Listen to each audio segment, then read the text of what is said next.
Always the best feeling to open up the season with a win. The Duke defense looked incredibly impressive. And once again, we talk a lot about Cameron Boozer and Isaiah Evans. Those were the guys that got it done. Hi, everybody. Dick Vitale. Hey, make sure you listen, man. The Locked On Blue Devils with J.J. Jackson. He's awesome, baby.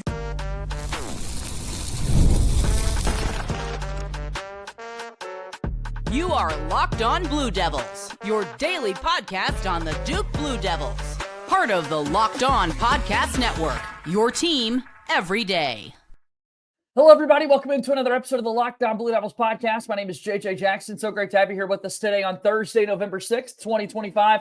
Locked On Blue Devils is your one-stop shop where we discuss everything going on inside the life of Duke athletics. We got to talk about the season-opening victory for Duke basketball over the Texas Longhorns, and we'll do that today with our good pal Josh Cox from Section 17 Media. We're going to break it all down. We'll talk about the impressive performance from this Duke team, how they can improve defensively and offensively in the games to come. Really excited to be back in the win column. If you haven't done so already, please be sure to follow and subscribe to Locked On Blue Devils for free, wherever it is that you get your podcast. Go ahead and leave us a 5-star rating and written review. Like this video as you watch us each and every day on YouTube. Subscribe to our YouTube channel. And we're so excited to be talking about Duke basketball every single day for you guys right here on Locked On Blue Devils. So without further ado, let's bring my man onto the show. Josh Cox is here from Section 17 Media, joining me on the show. Josh, it's an awesome feeling knowing that we got to watch a basketball game that actually counted for something. Don't get me wrong.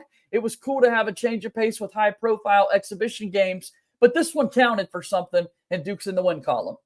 Yeah, certainly. Obviously, facing a team like Texas, who, understandably, they're not a top 10 team this season, but facing Texas in Charlotte, that's a great way to kick the season off. I do think, to your point, though, it was very interesting to me that I really do feel like the UCF and the Tennessee exhibition games really helped this team in this opening game against Texas, for sure. Yeah, I mean, the fact that you were able to go up against a high major opponent, kind of set the pace and kind of go from there. Cameron Boozer is going to lead the headlines for Duke basketball all season long, and rightfully so. Shame on him for averaging 28 and 17 in the first few exhibition games, so that there was this sense of an underwhelming first half. 0 for 7, held scoreless. Let's talk about that first half specifically. Yeah. What were you noticing? To me, it was just, hey, these shots aren't falling. I didn't really notice anything too crazy. Yeah, no, I will say to his credit, I didn't feel like he went overboard in pushing it either. Like the shots that he was taking seemed to be in rhythm, and shots that, in the second half he took and made, right? So I was encouraged in the sense that he struggled to put the ball in the basket, but he did not force it and push it in the first half. So it was just, look, those are halves that happen to the best of basketball players.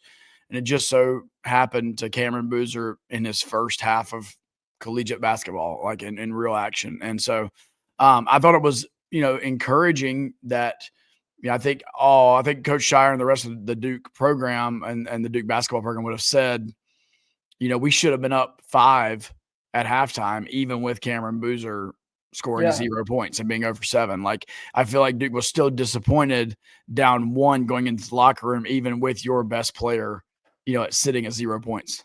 Yeah, one of the key players for Duke in that first half was Isaiah Evans, who finished the game with 23 points, game high 23 for Isaiah Evans. The output that he had when Duke was looking for buckets, they went to Slim, and he was able to knock him down from the outside.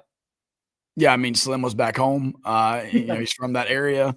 He was fired up. Yeah, got some history there. And,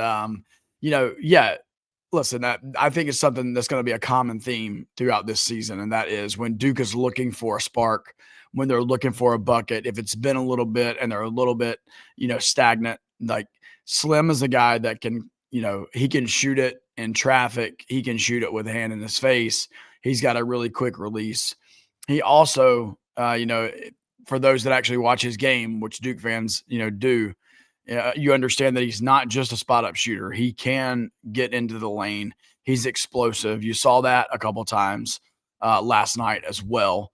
And, he was very important, because if you're going to have a half of basketball where Cameron Boozer does not get in the scoring column, then I believe on this team, you're going to have Isaiah Evans very active in that half. And that's what happened for Duke. Yeah, and I want to talk about that first half even more. We saw this from Brendan Marks of The Athletic on Twitter at halftime of the game, just kind of breaking down the scoring sequence that we saw from Duke. These numbers are crazy. In the first 7 minutes of the game, there's only 3 points. Then the next 7-minute segment, Duke explodes for 26. Final 6.5 of the half, they're only able to score 3 points there. Of those 26, so many of the actions came from Isaiah Evans knocking down 3-point shots. There was great passing in the post to Pat Gongba, who got going with a couple of good looks around the rim. But, this was just a really, really interesting sequence that played out. Yeah, it definitely was. And you obviously, I know you would want to see a little bit more balance. But I do think that middle segment of 26 points in under 7 minutes does show you what this team is capable of and the firepower that this team does have and the ability on both ends of the court to affect the game, quickly. And I think fortunately for Duke, Duke had their struggles shooting the ball, but Texas they struggled a little bit more, than Duke did even in shooting the ball. And I think some of that is obviously just they missed shots. Others of it is, and I'm sure we'll talk about it, is related to the Duke defensive pressure. And so kudos to Jon Scheyer's team for being prepared on the defensive side of the ball too. Yeah, just a quick thought there on the scoring sequence. The defense isn't going to let you give up 26 points in a 6.5-minute stretch if they're playing the way they were last night, which is the biggest thing in the world. That, you can go on these great runs, but when you aren't scoring as well, Texas didn't take advantage of that opportunity to kind of have their own big scoring runs to get out in front by a really big margin. Duke, for the most part, was able to stay in the game and not really have to go on crazy runs to get back in it. Their crazy runs were to create separation throughout the course of the game. Yeah, no question. Texas absolutely could have been after that first 6 minutes. There's no reason Texas is not up double digits. There's no reason they're not up 15, to be honest with you, with Duke starting so slowly and ending the half so slowly. And then, for Duke to go into the half down 1 point, obviously – you don't want to go down and go into the half down. But I mean, it's kind of like when you look at everything in context, it's like, okay, we feel pretty confident if we go in down 1, we're going to be fine in the second half. And that's what ended up playing out. Yeah. Duke felt really good after that first half of play. And I think there are other positive things defensively to look at with this game. And we'll continue to have that portion of our conversation when Locked On Blue Devils here continues in just a moment. Locked On Blue Devils here today is brought to you by our friends at Supply House. When the opening whistle blows on a new repair, get your crew moving forward with Supply House. Order today and see parts on your doorstep tomorrow. With over 280,000 plumbing, HVAC, and electrical items from the most trusted brands in the business, their real-time inventory and honest lead times keep you from punting projects, while their industry-leading customer service always has your blind side covered. Need parts faster for a project? Supply House has that next day delivery. Talk about a game changer. Join the free Trademaster program today and score serious perks like priority shipping, lower prices, and a dedicated support line. Visit supplyhouse.com to sign up for free and use promo code SHCollege5 for 5% off your first order. SHCollege5 is that promo code once again for 5% off your order. That's supplyhouse.com. Real people, real service, proud sponsor of Locked On Blue Devils. All right, we keep moving forward. Josh Cox is here from Section 17 Media. We're talking about the Duke basketball victory that they had, 75-60, the final score over Texas. A Longhorns team that is picked to finish 9th in the SEC. But remember, the SEC had 14 teams make the NCAA tournament a season ago. They've got Sean Miller as their head coach, who's got a decorated coaching career and postseason success. So a really good Texas squad that Duke just saw. They shot 32%, less than 30% from the three-point line. And it felt like Duke's defense was making them take shots that they had no business wanting to take. Duke was really, leaving their imprint defensively and forcing bad shots. Yeah, and I think that was the big, I don't know if it was the big question, are they going to be good defensively? But I just think your best player leads the charge. And I don't want to do this all season, but last year we know the best player on the team was committed to defense. We talked about that throughout all of last season. Well, it seems that Cameron Boozer is the same way. It also seems that Dame Sarr potentially he may be the best defensive player that Duke has by the time the season is over in like years. Like he is like a unique talent. And, he was in the starting lineup for this game, and he was causing like crazy scenarios on the defensive end and putting Texas players in terrible positions. His hands were so active. Then you throw in bringing Malik Brown in off the bench for his first action of the season, and his hands were all over the place. And I'm sitting there watching the first half going, if I'm Texas, I'm going, what the heck are we supposed to do? Like, what are we supposed to do when they're locking us up? When, Caden Boozer came in, and I thought Caden Boozer played really well defensively when he came in the first half. And Caleb Foster was not struggling defensively necessarily. But, like, Caden Boozer added a little bit more length out there. And, I mean, I felt bad for Texas's offense because I felt like whenever they did score, the only reason they scored was, Duke did not rebound well. So they would get offensive rebounds, right? I think they were scoring that. But outside of that, I was like, good luck scoring because this Duke defense is locking people down. Yeah, I was just so incredibly impressed by the Duke defense putting together the performance they did, even though Texas was winning the rebounding battle, right? And that, I think, is one of the biggest reasons why you should feel confident that this Duke defense can be even better. They were out-rebounded by 10 in the first half. And then just to see them turn around the way they did in the second half, winning a little bit more of that rebounding battle in margin. Texas did win the offensive rebounding battle, but I think that's one of the areas where Duke can certainly improve moving forward. And I'm going to be ready and excited to see it all come together for this Duke team. Yeah, no, for sure. I mean, that is the glaring area of improvement, when you look back on this game. And I'm sure the coaching staff is already all over that, and they're going to be, preparing themselves for, to improve that. I think one of the interesting stats that you can look at to show just how well the defense played last night for Duke is Texas only assisting on 6 of their made field goals. Yeah. And when that's the case, that means the ball's not moving. That means Duke is guarding deep into the shot clock. That's such a great point. There's a lot of hero ball, going on, and they don't have. And this is not me being critical. They don't have the horses to play hero ball. Sure. And not many teams in the country probably do. And so like that was big. And then obviously Duke forcing turnovers. They forced a lot of turnovers. I forget the final number. Over 16. Okay, 16. Yep. 16 turnovers as well. So you do that. 16 turnovers, only 6 assists. Like that's a pretty good defensive ratio that should have you winning some games. Really good stuff from the Duke basketball team, and excited to see how they can keep this thing moving forward. Josh, always great to see you talking all things Duke basketball and football. Tell me about Section 17 Media and how people can support you. Yeah, absolutely. So we're obviously in the middle of football season. Duke football going for bowl eligibility this weekend. We cover football.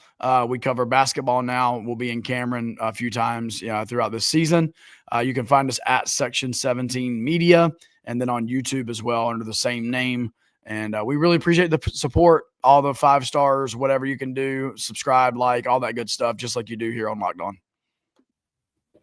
And so thanks again to Josh Cox from Section 17 Media for joining us here on this episode of Locked On Blue Devils, talking about the Duke basketball season opening victory over Texas. To dive into the game a little bit further, again, I thought it was so big for Duke going into halftime, trailing by 1, 33-32, to start that second half with a 10-0 scoring run. Brilliant coaching from Jon Scheyer to draw up a play for Cameron Boozer, get him going, get him to the free throw line, see the ball go through and be able to build off of that.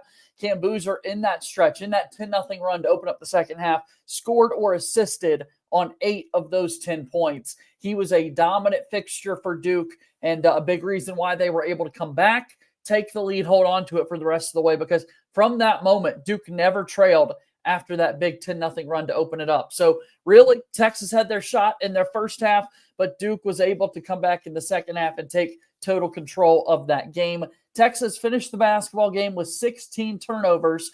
Duke only had 10. So Duke won the battle of turnovers, and they took care of the basketball. They forced turnovers defensively. However, Duke only had 8 points off of those 16 turnovers. That's a number that you want to see improve throughout the rest of the season. I think that's a way that Duke can certainly improve in transition in the games to come. A big reason why Duke was able to get comfortable in that second half, like we said, was because of the play of Cameron Boozer, who finished with 15 points and 13 rebounds. He's the 5th Duke freshman in the last 30 years to start their college career with a double-double. Good performance from him. Again, he set the bar way too high for us with that 28.17 rebound average that he had after the 2 exhibition wins against UCF and against Tennessee. After the game, Jon Scheyer was incredibly complimentary of Duke's defense. I love to hear that from the head coach. It's been so clear that as he picked up his 90th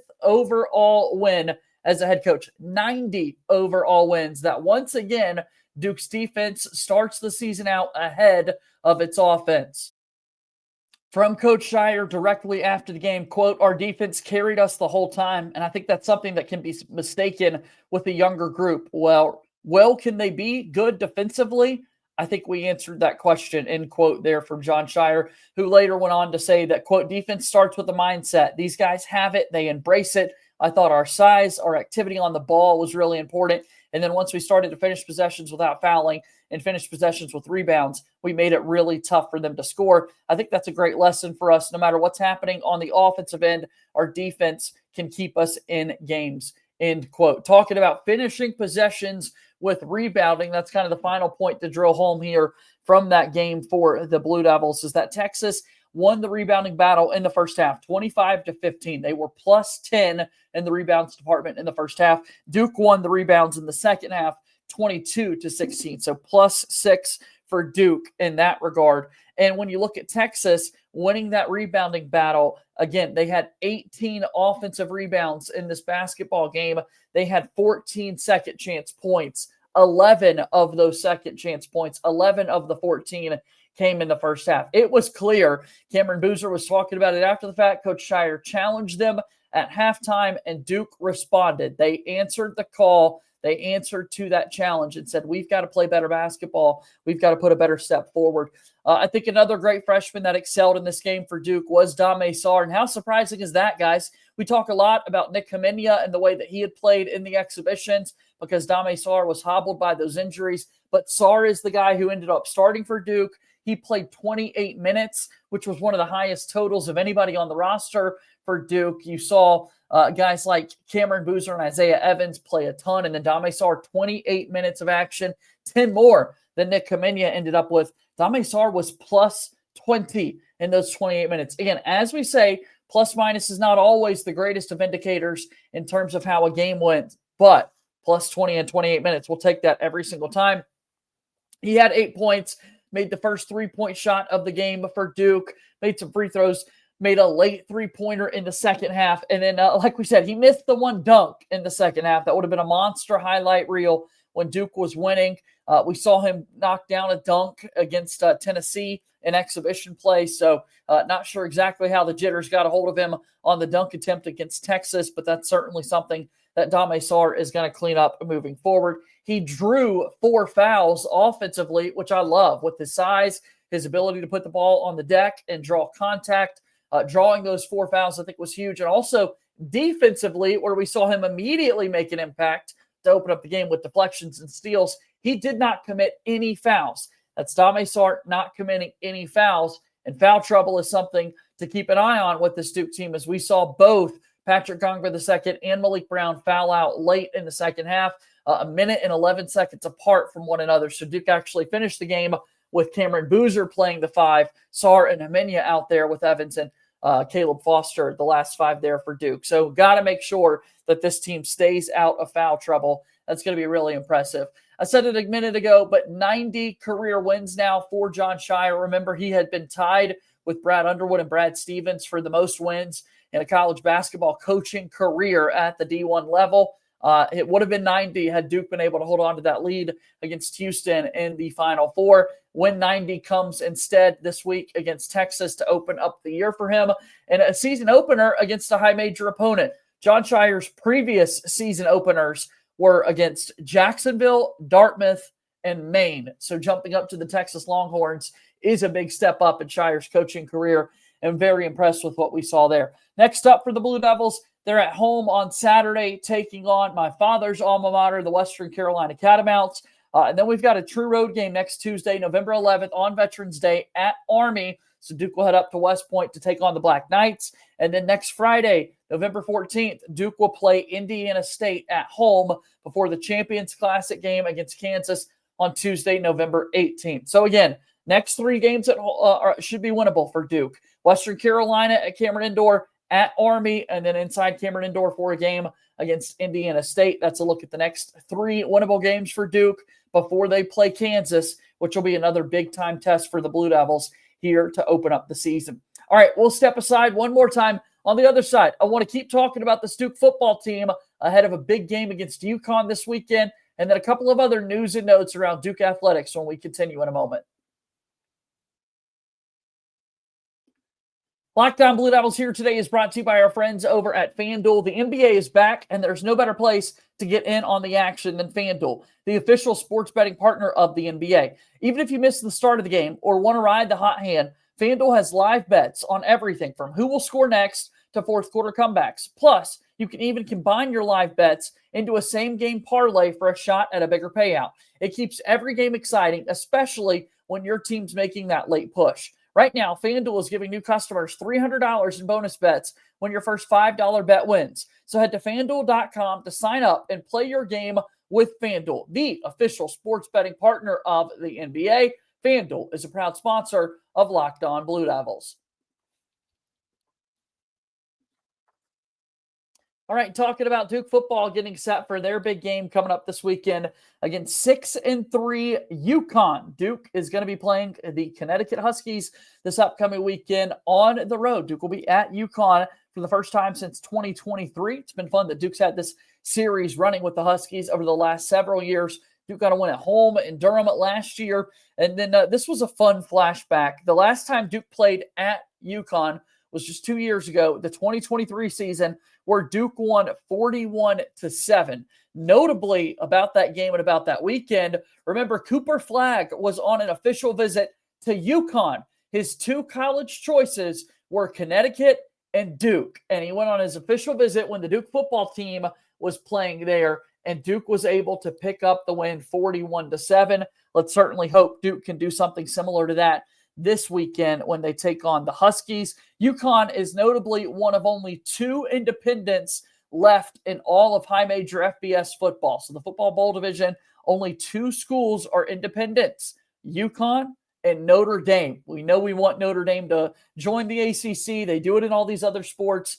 Go ahead and do it in football as well. They don't do that. So the two football independents left standing are UConn and Notre Dame. UConn, because of that, schedules a little bit of everybody. And they've already played two ACC teams this year. They actually beat Boston College 38-23 and lost at Syracuse. A loss for UConn at Syracuse. All three of their losses this season to Syracuse. They've also lost to Rice and Delaware. All three of those losses have taken place in overtime. So nobody has been able to beat UConn in regulation thus far this season. What's impressive is through 9 games, through 610 plays offensively for UConn, they only have 1 turnover. That's it. They take care of the football. That's going to be a big-time key for this Duke football team, is to force as many turnovers as possible to give the ball back to the Blue Devils and make things difficult on the Huskies. They've got excellent quarterback play this season from Joe Fagnano. He's got 22 touchdown passes, which is actually one more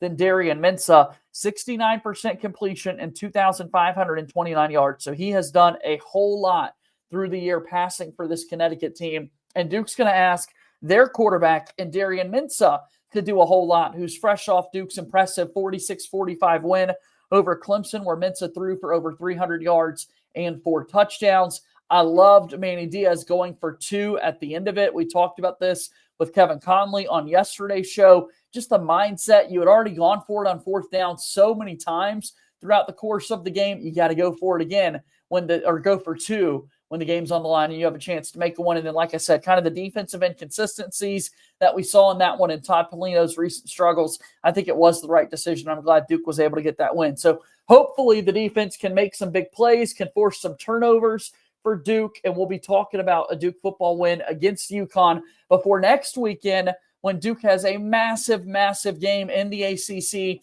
against Virginia. There is only one undefeated team left in conference play. That's Virginia. The Cavaliers have only lost one total game this entire season. And funny enough, it's against NC State. It was a non-conference game where they suffered that loss, but that is the only loss that they have to date so far this year. A couple of other news and notes to talk about in the world of Duke athletics. Want to let you know what's going on with a couple of women's sports here recently. Duke volleyball in this 2025 season has really, really struggled. 5-18, the overall record for Duke. Not good. They are 2-10 in ACC play. The Blue Devils have lost 6 straight matches. There are only 8 matches left in the season, but with a 5-18 overall record, Duke will not be going to the postseason. There is not an ACC volleyball tournament. Some other conferences in the sport are bringing back their tournament place. There's currently not one in the ACC. So really tough and down year for Duke volleyball. Jolene Nagel is the head coach for the Blue Devils. She was hired back in 1999, and at 64 years old has done an unbelievable job of building the Blue Devil program. They've had tons of successful seasons with her, but I wouldn't be surprised at all if once the contract situation comes to a close there with Jolene Nagel, if we see a change in leadership there, given her age, given where the program is, falling off the last few seasons. And again, at 5-18 overall, you just got to find a way to be more competitive in the ACC. So there's your update on what's going on with Duke volleyball. Duke women's soccer in a really good spot, one of the top teams in the entire country. This past week, we found out that 6 Duke women's soccer players made the all-ACC teams. Duke finished with a 13-3-1 record. 13 wins, 3 losses, 1 tie. They were 7-3 in ACC play. Duke has now won 7 straight matches in the soccer world. And the women's team plays tonight against number 2 Notre Dame in the ACC tournament semifinals. That ACC championship would be on Sunday if Duke won. And then it'll be the NCAA tournament selection where Duke will make the NCAA tournament field. Again, one of the top teams in the entire country. Hopefully we're able to see a really impressive postseason run coming here from Duke women's soccer. And then finally, Duke women's basketball lost their season opener on Monday this week. Their season opener was in Paris. Really fun event that ESPN was able to put on as Duke went all the way to Paris to play number 16 Baylor. So a top 20 matchup. Unfortunately, Baylor came out on the winning end of the game.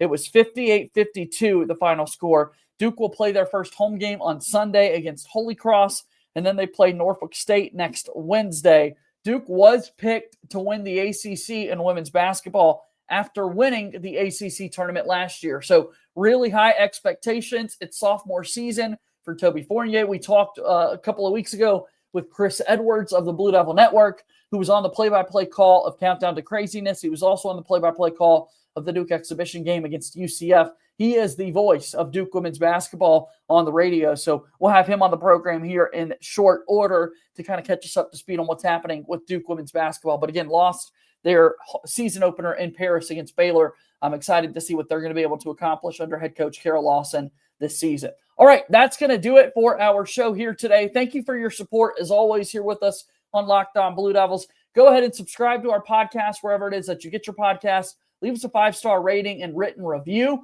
Watch us each and every day on YouTube. Like this video on YouTube. Share it with your friends. And subscribe to our YouTube channel. Appreciate your support. As always, we're on X at LO_Blue Devils. Follow me on X at _JJ_Jackson_. As always, go Duke. I'll talk to you tomorrow. My name is JJ Jackson. Thank you and good day.